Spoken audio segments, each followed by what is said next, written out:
Hello everyone, a very welcome to today's session. Today we are going to have the MCQs after really long time. थोड़ा सा time हो गया था ये MCQs को हम लोगों को कवर करे हुए, but now the point is that you don't have to worry. I am all over here again to help you out. See, ये जो MCQs हैं इसके हिसाब से क्यूरेट किए गए हैं so that it would be quite helpful for your prelims also, right? So let's get started with today's current affairs MCQs class. But before that, do not forget to subscribe the channel. Okay, so the very first question over here is related to the report fish report fish disease app.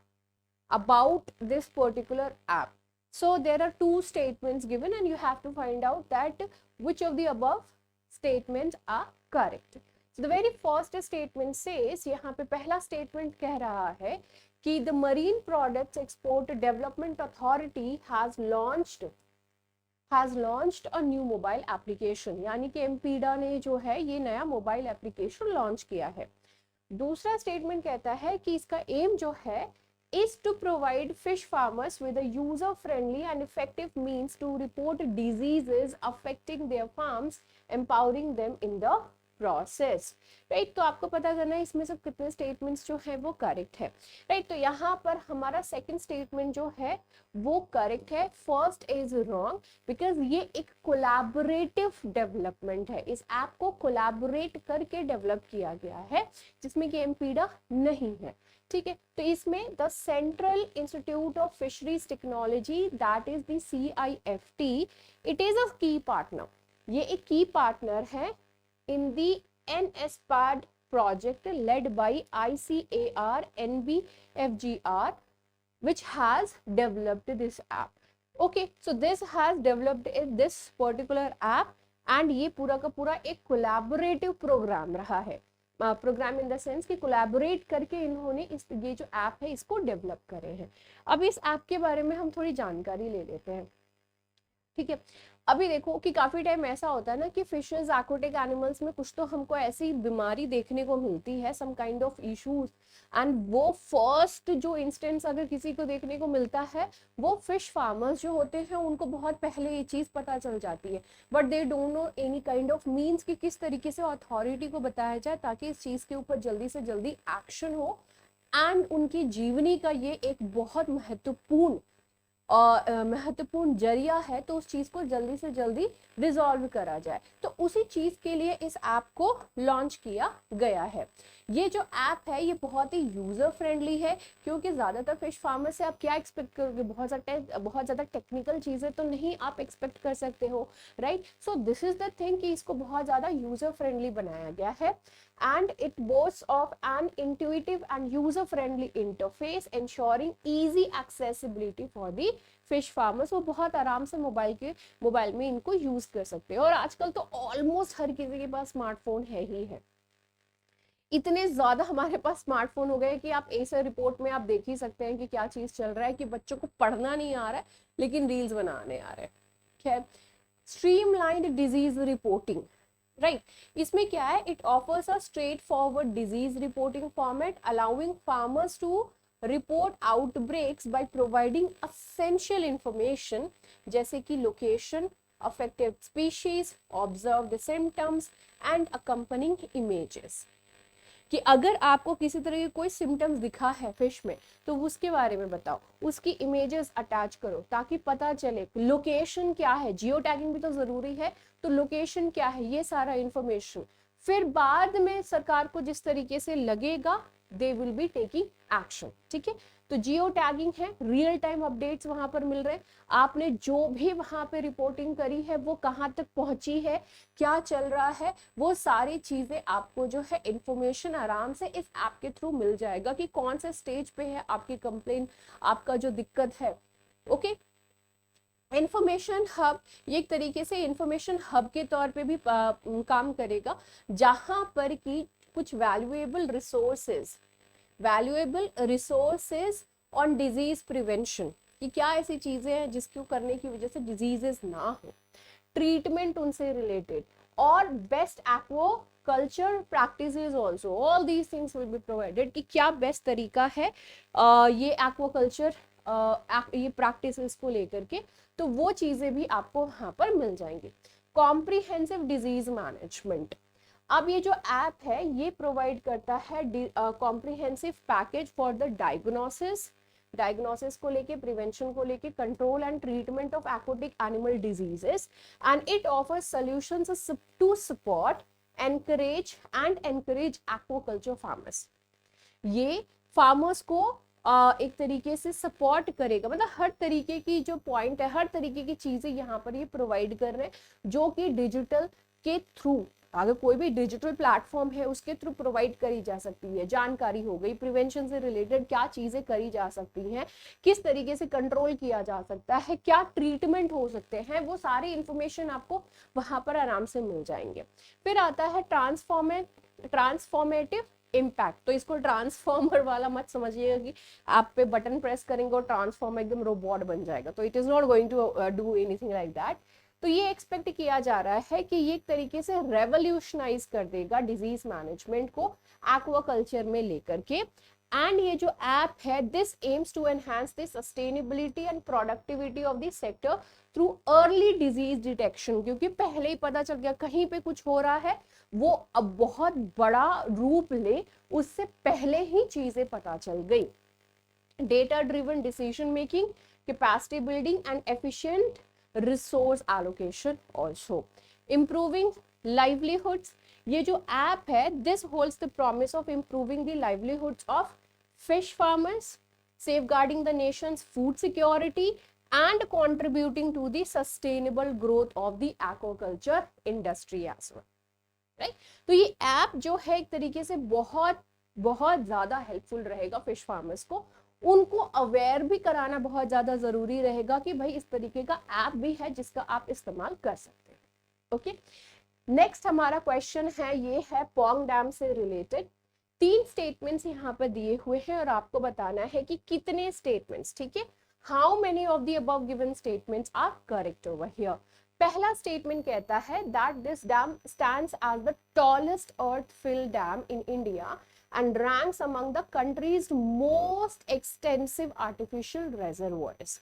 दूसरा यहाँ पर statement कह रहा है it is situated on the Bhagirathi river. This dam is found in the state of Uttarakhand. तीसरा statement कहता है कि ये जो Pong dam lake bird sanctuary है, it is located near the reservoir and has received Ramsar site designation also. Okay तो ये Pong dam, तो नाम सुन के कहीं बहुत सारे बच्चों को तो ऐसा लग रहा होगा कि ये भाई जो पोंग डैम है ये कोई नॉर्थ ईस्टर्न स्टेट्स के इधर होगा, बट नहीं, ऐसा नहीं है, ये ब्यास रिवर पर है। ओके सो ये एक अर्थफिल डैम है, यस, तो हमारा पहला स्टेटमेंट जो है वो करेक्ट है। It is recognised as the tallest earthfill dam in India. ये बहुत पहले बनाए हुए अर्थफिल, मतलब मिट्टी की चीजें, इसको मिट्टी एंड ऑल वो सारी चीजें यूज करके इसको बनाया गया है, इसलिए इसको अर्थफिल डैम कहते हैं। And this structure is also one of the countries largest artificial reservoir also. हमारी इंडिया का लार्जेस्ट आर्टिफिशियल रिजर्वोयर के तौर पे भी आप इसको बोल सकते हो। इसकी इनॉग्रेशन की बात करें तो इसको 1975 में कंस्ट्रक्ट किया गया था, और इसको, ये जो डैम है इसको महाराणा प्रताप जी के नेम के ऊपर इसको रखा गया था, महाराणा प्रताप सागर।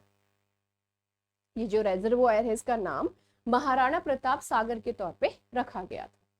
सीनिक लोकेशन की अगर हम बात करें तो ये ब्यास रिवर के पास स्थित है, एंड ये जो डैम है it graces the landscape of the Himachal Pradesh, okay, not that of the Uttarakhand. Wild life sanctuary designation में 1983 में स्टेट गवर्नमेंट ने ये पूरे के पूरे रिजर्वोयर के एरिया को Pong dam wild life sanctuary के तौर पर जो है डिक्लेयर कर दी है। Okay, Pong dam wild life sanctuary के तौर पे कब किया? 1983 में। 1975 में महाराणा प्रताप सागर जो है ये रिजर्वोयर को बिल्ड किया गया था। ठीक है, ये चीज जरूर ध्यान में रखिएगा, क्योंकि काफी टाइम जो है ईयर्स को लेके घोलमोल हो जाता है, एंड प्रीलिम्स में आप जो स्टेटमेंट बेस्ड क्वेश्चंस होते हैं वहां पे आप गड़बड़ कर देते हो। ओके, अब यहाँ पर you can see this particular area, Himachal Pradesh is here, and यहाँ पे जो है ये पोंग डैम है, राइट, एकदम ही बॉर्डर पर लगा हुआ ये पोंग डैम है। डाइवर्स इकोसिस्टम, यहाँ पे ट्रॉपिकल एंड सब ट्रॉपिकल फॉरेस्ट जो है वो आपको यहाँ पर देखने के लिए मिलेगी, एंड ऑब्वियस सी बात है कि ट्रॉपिकल एंड सब ट्रॉपिकल फॉरेस्ट है तो उस हिसाब से यहाँ पे फ्लोरा एंड फौना भी आपको देखने के लिए मिलेंगे। एक्वाटिक बायोडाइवर्सिटी हब है ये, क्योंकि यहाँ पे बहुत सारे जो crucial fish reservoir, crucial fishes है वो यहाँ पर मिलती हैं। तो it is revered as the most crucial fish reservoir in the foothills of the Himalayas, and it plays a pivotal role in sustaining the aquatic biodiversity also. Wetland of national importance, ये जो है Pong dam, इसको Ramsar site declare कर दिया गया था 2002 में, right, and इससे पहले 1994 में गवर्नमेंट ने इसको वेटलैंड ऑफ नेशनल इंपॉर्टेंस के तौर पर भी जो है डेजिग्नेट कर दिए थे। 1975 में महाराणा प्रताप सागर जो है ये रिजर्वोयर बना। 1983 में जाकर के इसको wild life sanctuary, Pong dam wild life sanctuary का नाम दे दिया गया। 1994 में इसको वेटलैंड ऑफ नेशनल इंपॉर्टेंस का डेजिग्नेशन दे दिया गया, और 2002 में इसको रामसर साइट जो है ये डिक्लेयर कर दिया गया। ओके, तो ये आपकी पूरी क्रोनोलॉजी हो गई। चलिए अब बढ़ते हैं हम अगले सवाल की तरफ। Which of the following countries are part of the Sahel region, इसमें से कौन सा जो है साहेल रीजन का पार्ट है? Mauritania, Niger, Nigeria. तो ये आपको सॉल्व करने के लिए मैप आपको समझना बहुत ज्यादा जो है वो जरूरी है। तो this is here you can see, ये है अफ्रीका, ठीक है। अफ्रीका में अबव पोर्शन में हियर यू कैन सी कि ये सहारा डेजर्ट है, एंड फिर नीचे आ जाते हैं दूसरे एरिया, और इन्हीं दोनों एरिया के बीच में ये थोड़े ग्रीनरी वाले एरिया हो जाते हैं, ये बीच में आ जाता है साहेल। ऊपर डेजर्ट है, नीचे ग्रीनरी एरियाज हैं, बीच में साहेल है। ये जो साहेल है ये एक तरीके से ट्रांजिशन वाला पोर्शन आप एक तरीके से कह सकते हैं, ये है, ठीक है। तो जिसमें कि मॉरिटेनिया का पार्ट आ रहा है, माली भी आ रहा है, नाइजर भी आ रहा है, शेड आ रहा है, सूडान के भी कुछ एरिया जो है वो आ रहे हैं, एंड एरिटेरिया का थोड़ा सा पोर्शन जो है that is also coming, right. अभी हम देख लें कि यहाँ पे आंसर तो वैसे डी है, ठीक है, सभी के सभी जो हैं इसमें आ रहे हैं। ये एक्सप्लेन्ड पार्ट में आया था, where is Sahel region exactly and what's the trouble there, क्या ट्रबल वहां पर जो है वो देखने के लिए मिल रहा है। तो जोग्राफिक एक्सटेंट में ये सिचुएटेड है सहारा डेजर्ट नॉर्थ में, and Sudanian savanna in the south, ठीक है। तो सुडानियन सवाना साउथ में है, एंड डेजर्ट जो है वो नॉर्थ में है, इन दोनों के बीच का है ये area. And Africa Sahel region spans the width of the continent, ये पूरे कॉन्टिनेंट को कवर कर रहा है, यू कैन सी, ठीक है। यहाँ पे वेस्ट के पोर्शन से लेकर के ईस्टर्न पोर्शन पूरा का पूरा, ये अफ्रीका का वेस्ट से लेकर के ईस्टर्न पोर्शन ये पूरा ही यहाँ पर कवर कर रहा है, राइट। अब यहाँ पर आ जाता है नेक्स्ट हमारा पॉइंट कि सेमी एरिड लैंडस्केप, ये जो एरिया है ये सेमी एरिड कंडीशन यहाँ पर आपको देखने के लिए मिलेगा। Sahel is primarily composed of barren, sandy and rocky terrain, ये बैरन है यहाँ पे एरिया, सैंडी है और रॉकी भी है। Transitional zone serving as a significant physical and cultural transition zone, ये ट्रांजिशन जोन जैसे कि मैंने आपको बताया कि ऊपर डेजर्ट नीचे सवाना, तो ये दोनों के बीच का एक ट्रांजिशन एरिया है। The Sahel marks the boundary between the more fertile tropical regions to the south and the arid desert landscape to the north. तो ये दोनों की मिली जुली वाली जो एरिया है वो यहाँ पर ये बन करके आई है। ओके, नेक्स्ट आता है जोग्राफिकल स्ट्रेच। इसकी जोग्राफिकल स्ट्रेच की बात करें तो यहाँ पर ये स्ट्रेच करता है सेनेगल, यहाँ पे आप देख रहे हैं कि सेनेगल का भी छोटा सा पोर्शन जो है वो यहाँ पर आ रहा है।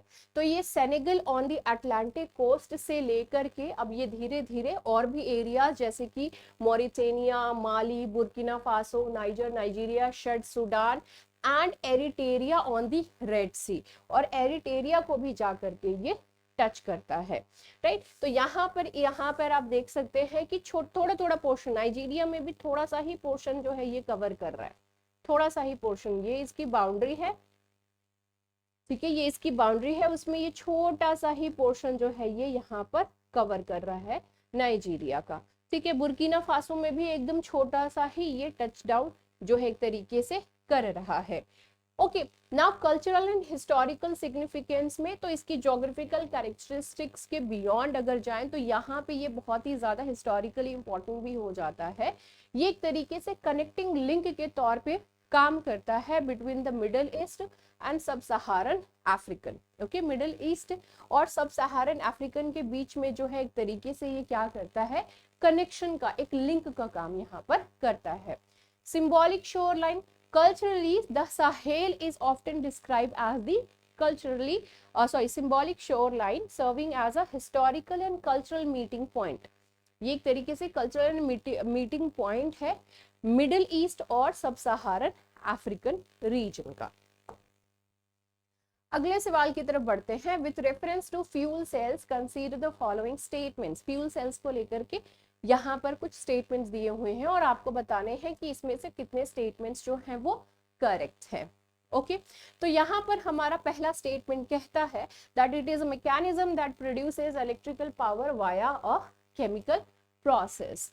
दूसरा कहता है इट्स एमिशंस आर मिनिमल और non existent in the contrast to internal combustion engines। तीसरा स्टेटमेंट कहता है that it has the capacity to provide electrical power for a shorter duration as opposed to that of the batteries। तो कितने statements जो हैं यहाँ पर correct हो रहे हैं? यहाँ पे सिर्फ 2 स्टेटमेंट्स जो हैं हमारे करेक्ट है। देखो ये न्यूज में क्यों है कि हाल फिलहाल में इसरो ने सक्सेसफुली टेस्ट किया था polymer electrolyte membrane fuel cell PSLV C58 के ऑर्बिटल प्लेटफॉर्म पोएम 3 पे। So that is the point, ये फ्यूल सेल जो है वो न्यूज में आया है। फ्यूल सेल बहुत ही इंपॉर्टेंट टॉपिक है क्योंकि पहले भी फ्यूल सेल से रिलेटेड क्वेश्चन यूपीएससी ने प्रीलिम्स में पूछ रखा है।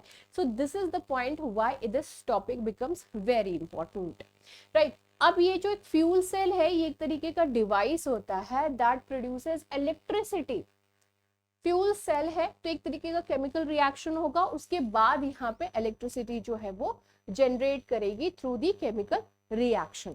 ये जो फ्यूल सेल्स होते हैं दीज कहाँ कहाँ ये एप्लीकेबल हो सकते हैं, तो बहुत सारे जो सेक्टर्स होते हैं जैसे कि ट्रांसपोर्टेशन हो गया, इंडस्ट्रियल, कमर्शियल, रेजिडेंशियल बिल्डिंग्स हो गए, रिवर्सिबल एनर्जी स्टोरेज हो गए for the grid. So for all these things यहाँ पर फ्यूल सेल्स जो है अप्लाई कर, मतलब इसका जो यूज है वो वहाँ पे किया जा सकता है।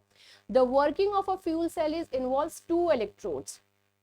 ठीक है, यहाँ पे हमको जो है 2 इलेक्ट्रोड्स चाहिए होंगे जिनके बीच में केमिकल प्रोसेस जो है वो होगा, right, and then the electricity will be produced। यहाँ पे एनोड एंड कैथोड आप सभी ने पढ़ा ही होगा, एनोड एंड कैथोड। अब मत बोलिएगा कि मैम नहीं पढ़ा है, भैया 10th में तो पढ़ा ही है हर किसी ने। हाइड्रोजन एज अ फ्यूल, ये जो हाइड्रोजन फ्यूल के तौर पे अगर हम देखें तो ये जाता है, ये ऑक्सीडाइजेशन इसमें प्रोसेस होती है एनोड लेवल पे and producing hydrogen ions and electrons, while an oxidizer जैसे कि ऑक्सीजन हो गया, it reacts with the hydrogen ions at the cathode to generate the water, right. Anode cathode का रिएक्शन होता है, यहाँ से हाइड्रोजन के मॉलिक्यूल्स निकले, वहां से जो है ऑक्सीजन के मॉलिक्यूल्स निकले, and you know that when these reacts it generates the water। So just like that only the things will be happening।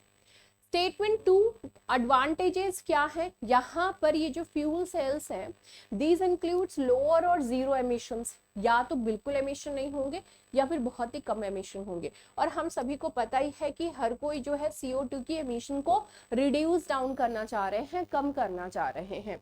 Okay, तो this is going to be really very helpful and important in order to do this thing। Next is, अब hydrogen fuel cells के साथ जो emit होगा, तो इसमें energy emit जरूर हो रही है, इलेक्ट्रिसिटी एमिट हो रही है, लेकिन यहाँ पर आपको बाई प्रोडक्ट के तौर पे क्या मिल रहा है, वाटर। तो एमिट क्या हो रही है, only water. Addressing the climate challenges and avoiding carbon dioxide emissions. दूसरा है ड्यूरिंग द ऑपरेशन, ये जो फ्यूल सेल्स होते हैं ये किसी भी तरीके की एयर पोल्यूटेंट्स को रिलीज नहीं करते हैं, जो कि जाकर के फर्दर स्मॉग या फिर हेल्थ इश्यूज किसी तरीके से क्रिएट करें। तब तो ये बहुत ही बड़ा प्लस पॉइंट हो जाएगा कि किसी तरीके का कोई हार्म तो हो ही नहीं रहा है। फ्यूल सेल्स जो है ये बहुत ही साइलेंटली ये ऑपरेट करते हैं, कोई किसी तरीके का कोई साउंड जो है वो क्रिएट नहीं होता है to their few moving parts and can achieve higher efficiencies compare to the combustion engines. ये कंबशन इंजिन्स जो हैं वो हार्मफुल केमिकल्स रिलीज करती हैं, हार्मफुल पोल्यूटेंट्स रिलीज करती हैं, साउंड भी आता है, हर तरीके से दिक्कत वाली चीज है। स्टेटमेंट थर्ड यहाँ पर इनकरेक्ट हो गया। यहाँ पे ये जो फ्यूल सेल्स होती हैं ये रिजेंबल्स को ये रिजेंबल करती हैं बैटरीज को, उन्हीं के ही जैसे रहती हैं, but can supply electrical energy over N extended period, क्योंकि ये जो है वो कंटिन्यूअसली फ्यूल्ड होती रहती है from an external source, unlike that of the batteries with limited fuel material and that of the oxidant, क्योंकि जितनी चीजें उसमें होंगी उतनी ही लिमिटेड चीजों को ही इस्तेमाल करके जितनी एनर्जी वो रिलीज कर सकता है बस उतना ही करेगा, उसके अलावा फिर आगे तो कुछ नहीं हो सकता है। सो दैट्स द मतलब जैसे फ्यूल खत्म हो जाए, ऑक्सीडेंट्स खत्म हो जाए, तो फ्यूल जो है वो मतलब एनर्जी रिलीज करना बंद हो जाएगा। लेकिन फ्यूल सेल्स में ऐसी कोई बात नहीं है, वो बाहर से भी चीजों को एनर्जाइज लेकर के अपना जो है वो रिलीज कर सकता है। ये 2015 का क्वेश्चन है फ्यूल सेल को लेकर के, और अभी फिर से फ्यूल सेल न्यूज में है तो इसलिए ये इंपॉर्टेंट पॉइंट हो गया। ये जो है आपका होमवर्क है, please write down in your answer in the comment section. इसको हम लोग कल डिस्कस करेंगे। ओके इसकी पीडीएफ जो है वो नीचे मैंने डिस्क्रिप्शन सेक्शन में टेलीग्राम चैनल दिया हुआ है, वहां पर आप जाकर के पीडीएफ जो है इसकी डाउनलोड कर सकते हो। Right, so this is it related to our daily current affairs MCQs. I hope you people are enjoying. अगर आपको किसी तरीके का कोई सजेशन देना है कि हम इस तरीके के भी टॉपिक्स में हम आपसे पढ़ना चाहते हैं तो please do let me know. Right? So see you in the next video. Bye bye, take care and have a great time. जय हिंद.